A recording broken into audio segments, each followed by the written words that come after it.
Olá, eu sou Vanessa Luz, seja muito bem-vindo, muito bem-vinda a mais um dia de leitura de A Consciência Quântica. Hoje estamos no capítulo 13, já caminhando aí para a parte final, né? Terceira parte aqui deste livro.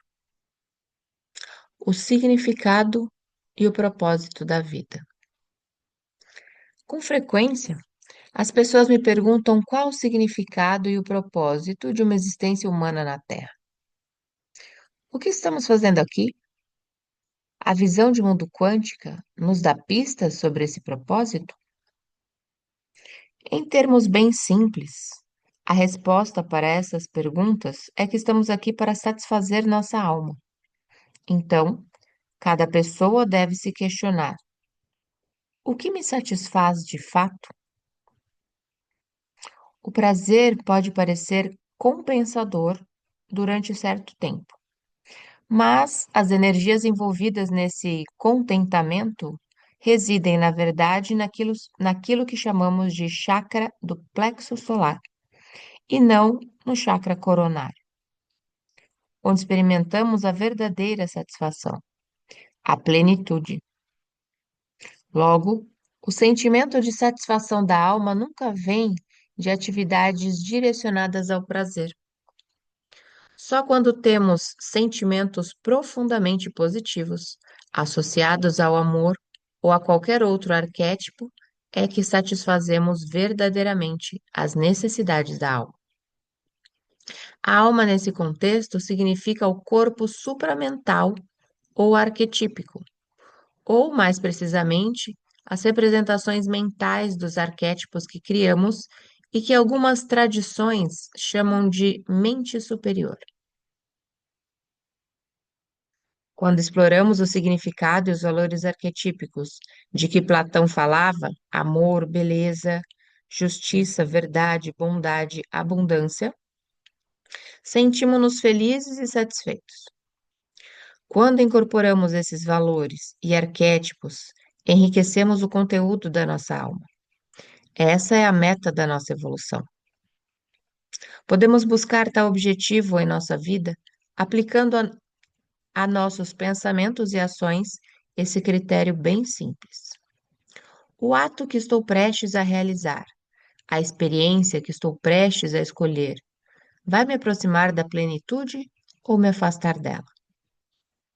Quando fazemos esse teste simples, alinhamos-nos com o movimento da consciência. O ativismo quântico é apenas outra etapa desse processo. O poder da crise. Parece simplista, mas é verdade.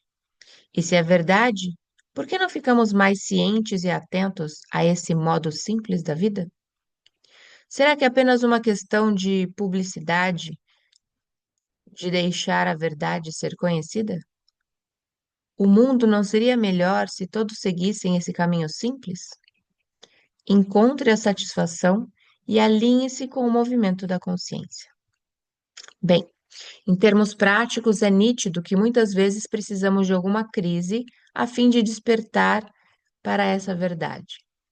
Se uma crise pessoal ou social, sem uma crise pessoal ou social, a tendência é não nos incomodarmos com as mudanças.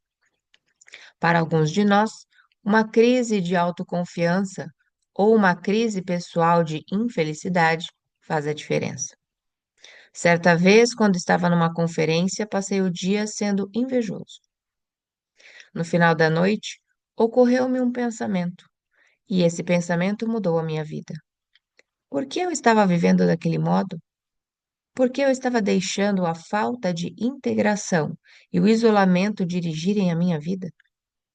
Por que estava escolhendo um caminho que eu sabia que não me deixaria insatisfeito? Nesse caso, a ciência que eu estava me dedicando? Claro, ninguém me contou qual era a resposta para essas perguntas. A resposta só veio após muitos anos de exploração. É necessário um pouco de perseverança. Mas quando você passa por uma crise como essa, ela lhe dá a tenacidade de que você precisa. Para algumas pessoas, não basta uma crise pessoal, elas precisam passar por uma crise social. Bem, olhe ao seu redor. Estamos numa crise social agora, com mudanças climáticas globais, terrorismo e deterioração da economia. Estamos vivendo o desmoronamento da democracia e do nosso sistema de saúde.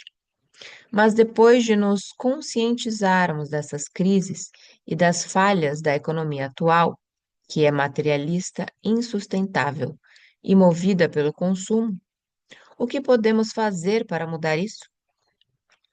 Creio que muitas pessoas, especialmente as ligadas ao mundo dos negócios, vão se tornar ativistas quânticas nas próximas décadas, pois já estão sentindo o aperto.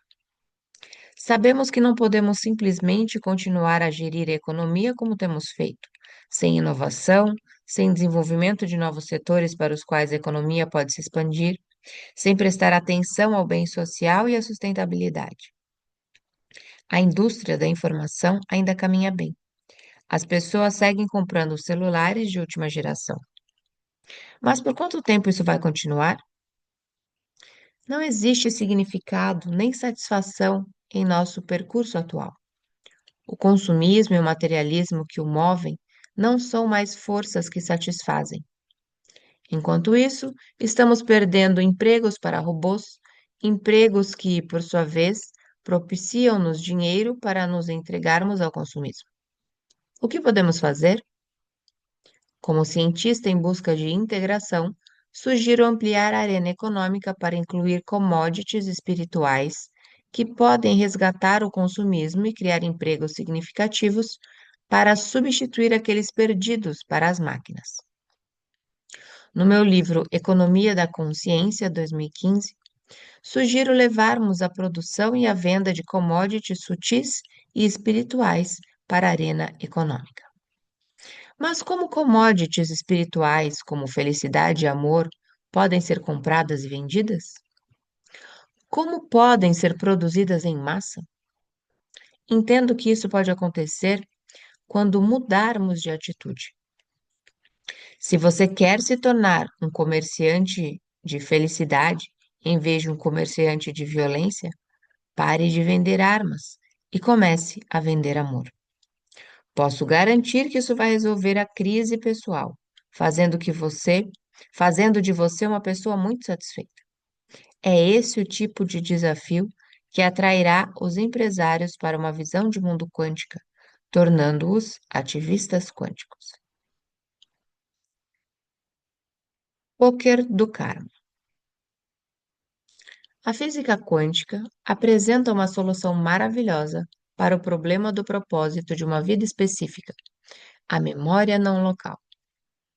No capítulo anterior, determinamos que as encarnações individuais formam um contínuo evolutivo, um cordão manifestado de encarnações de uma confluência contínua de memórias quânticas, karma, que chamamos de mônada quântica, a fonte do nosso colar de pérolas. Mas como uma pérola individual obtém o benefício de todas as propensões anteriores, de todo o karma passado e acumulado até então? São muitas as propensões, muitas as memórias condicionadas.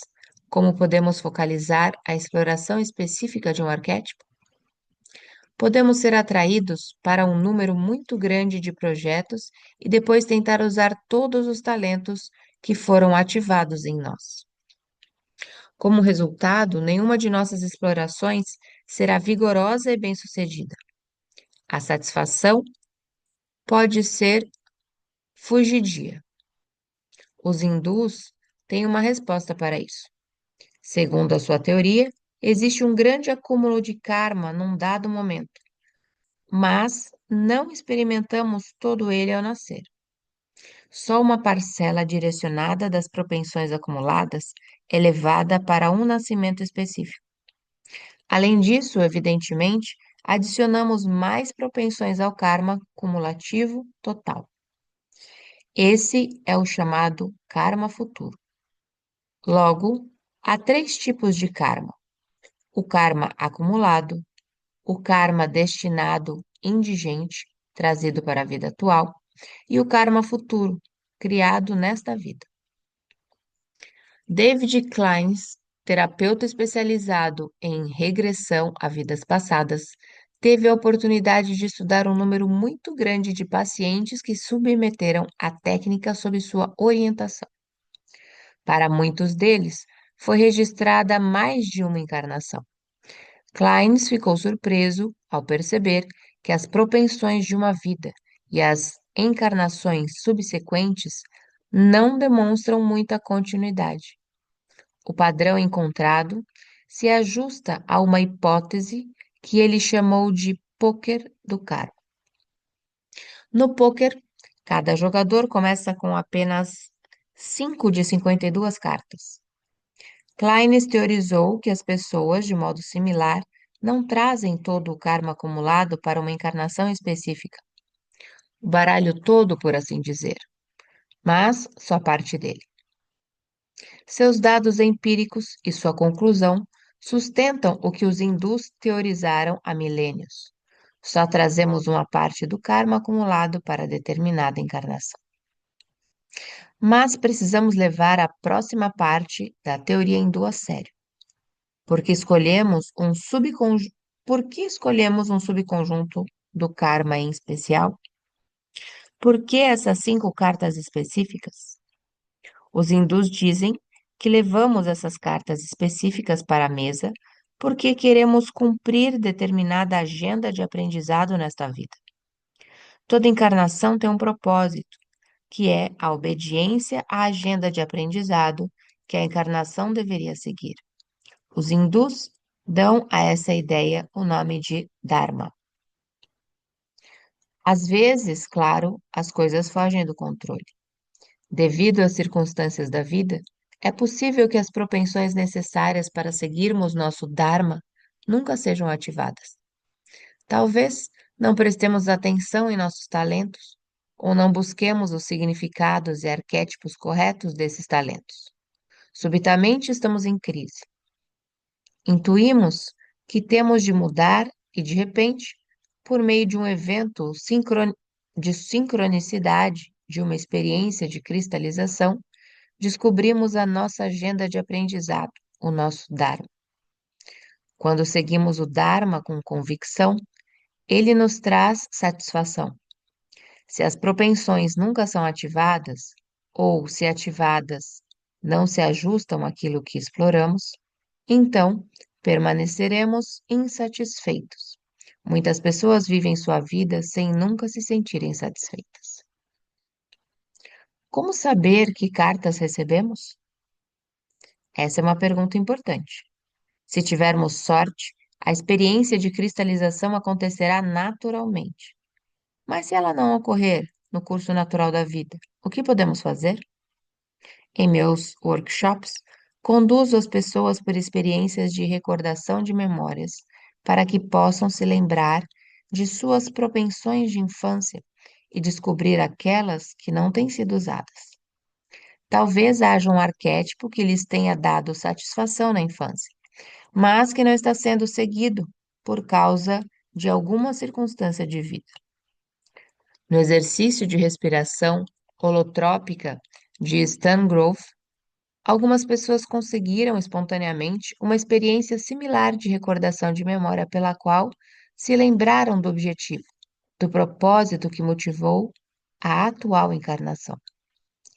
Outros podem conseguir se lembrar do objetivo arquetípico explorando sincronicidades e arquétipos junguianos por meio do tarô. Como dizia Joseph Campbell, quando você descobre o que veio fazer aqui, encontra sua felicidade. E seu conselho era: siga a sua felicidade. Eu tive uma experiência cristalizadora que deu início à minha jornada de integração naquela conferência que mencionei antes. Como físico nuclear, eu estava usando a física quântica em minha pesquisa, mas nunca me preocupei em compreender o seu significado. Eu abordava a física de maneira muito dividida, como uma profissão que não tinha nada a ver com a minha vida ou com o modo como vivia. E essa separação criou muita infelicidade. Então, fui forçado a defrontar essa infelicidade. Fui convidado para dar uma palestra e aceitei. Contudo, quando os outros palestrantes apresentaram seus trabalhos, percebi que eram melhores que o meu e que estavam recebendo mais atenção. Senti-me extremamente invejoso e inseguro. Fiquei mergulhado nessa inveja e nessa negatividade o dia todo, até a noite. Finalmente, à 1 da manhã, vi-me com uma azia muito intensa e um pacote de antiácidos vazio. Sentindo-me desgostoso comigo mesmo, saí do quarto e o ar frio da Baía de Monte Rei atingiu-me no rosto. Foi então que tive um pensamento: por que estou vivendo deste modo? E com esse pensamento compreendi que eu precisava integrar minha vida e meu trabalho. Assim, a integração se tornou meu tema, o propósito da minha vida, e tem me trazido satisfação. Se você tentar jogar pôquer sem saber quais são as suas 5 cartas, inevitavelmente irá perder. Quando não descobrimos as cartas que a vida nos deu, passamos por ela de forma turbulenta. Mas quando os eventos acontecem, essas experiências provocam em nós a necessidade de explorar, a necessidade de descobrir as cartas que temos na mão, e subitamente sabemos qual é o arquétipo que devíamos seguir. Para mim, a revelação foi que a integração, a busca pelo arquétipo da plenitude, era o propósito da minha vida. Felizmente, uma das propensões que eu precisava seguir em meu propósito já tinha sido ativada: o cientista. A outra, a filosofia, tive de aprender apressadamente. Para Galois, a experiência cristalizadora foi a descoberta de que a matemática, a busca pelo arquétipo da verdade, era seu propósito. Mas tanto eu quanto Galois somos felizardos. Para muitos, seus caracteres não combinam com as profissões que estão exercendo. Por isso ficam infelizes e continuam a questionar o significado, o propósito de sua vida. Profissões arquetípicas. As profissões que escolhemos estão direcionadas à exploração de um arquétipo no sentido platônico. Os cientistas seguem o arquétipo da verdade. Os artistas seguem o arquétipo da beleza. Quase todos seguem o arquétipo do amor. Os líderes religiosos seguem o arquétipo da bondade. Pessoas de negócios seguem o arquétipo da abundância. Profissionais da área de saúde seguem o arquétipo da plenitude. Com efeito, todos têm um arquétipo para seguir. Se o arquétipo da profissão que você exerce se ajusta ao arquétipo que você pretende alcançar, então você segue esse arquétipo alegremente. Você é feliz em sua profissão. No meu caso, havia uma incompatibilidade. Eu estava me dedicando à física tradicional quando deveria estar seguindo o arquétipo da plenitude. Hoje, a maioria dos cientistas faz o que faz a fim de viver confortavelmente. Eles buscam o sucesso, talvez até o poder, mas não exploram nenhum arquétipo. Assim, sua vida profissional não é satisfatória e eles não sabem por quê. Quando aprendi a ir mais fundo, quando comecei a explorar mesmo a física quântica do ponto de vista da investigação da plenitude e não apenas da verdade, que é o arquétipo habitual do cientista, descobri uma visão integradora do mundo e fiquei feliz. No mundo dos negócios, hoje, muitos querem apenas ganhar dinheiro, mas os negócios são efetivamente uma investigação, uma exploração do arquétipo da abundância. Quando você lida com negócios do ponto de vista da abundância, você tem sucesso nessa exploração. Você fica feliz. Empresários que não seguem mais o arquétipo da abundância, que tinham se disposto a buscar, ou para os quais a abundância não é o arquétipo que deveriam seguir, ficarão infelizes. Houve uma incompatibilidade. Se você não está feliz no exercício de sua profissão, precisa descobrir o que não está mais sendo satisfatório na maneira como segue o arquétipo dessa profissão. Você está na profissão errada? Nesse caso, mude de profissão. Ou não encontrou o ajuste adequado de suas propensões com sua profissão? Neste caso, mude a maneira como aborda a sua profissão. Às vezes, determinada profissão não lhe permite exprimir suas propensões específicas, porque ficou muito limitada. Então, será quase impossível investigar adequadamente o arquétipo dessa profissão, e o único recurso que lhe resta é se tornar independente, romper com os princípios dominantes da profissão e dedicar sua vida a mudar a natureza da própria profissão, tornar-se um ativista. Para mim, o materialismo científico se revelou uma camisa de força que eu era obrigado a usar porque minha profissão assim o exigia. Eu tinha de me libertar. Hoje, de modo geral, percebo que muitos se voltam para o ativismo porque a sociedade tornou quase impossível a exploração dos arquétipos dentro das profissões, instituídas com raízes na tradição. Isso se aplica especialmente no Japão, onde há uma tremenda incompatibilidade entre os valores tradicionais e a cultura materialista que está tomando de assalto o país. Mas também vemos isso nos Estados Unidos. As profissões tornam-se estreitamente definidas, pois a visão de mundo que as define é guiada pelo materialismo científico. No entanto, os praticantes dessas profissões nasceram em famílias que viviam de acordo com a antiga visão de mundo, segundo a qual mente e matéria são reais. As propensões que eles levaram para essas profissões tinham por meta explorar arquétipos, e não valores materialistas como dinheiro, sexo e poder. O arquétipo do amor. O amor é um dos principais arquétipos platônicos. A física quântica vê a exploração do arquétipo do amor como uma expressão da natureza criativa dessa exploração. O amor arquetípico tem dois aspectos tradicionais. Um, o vê relacionado ao chakra cardíaco.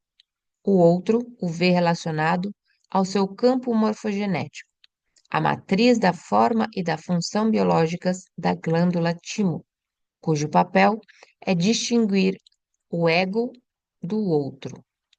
Podemos usar a linguagem quântica para compreender essa associação. A matriz da forma e da função está correlacionada com a glândula timo, porque esta é feita a partir da matriz.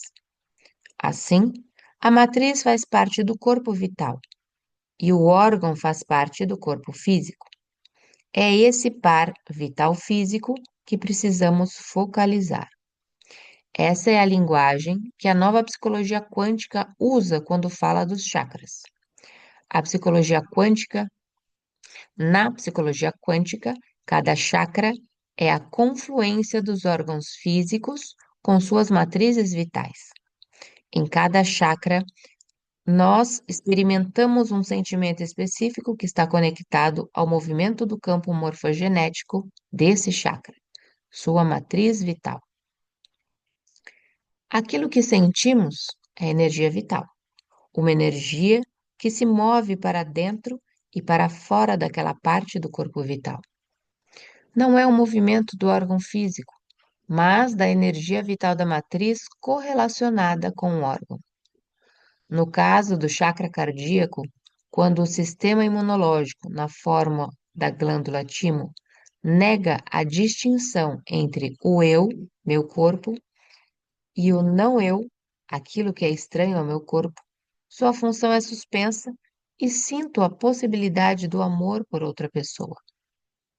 A suspensão do sistema imunológico faz que eu sinta que sou um só com essa outra pessoa, que sou o mesmo ser que essa pessoa.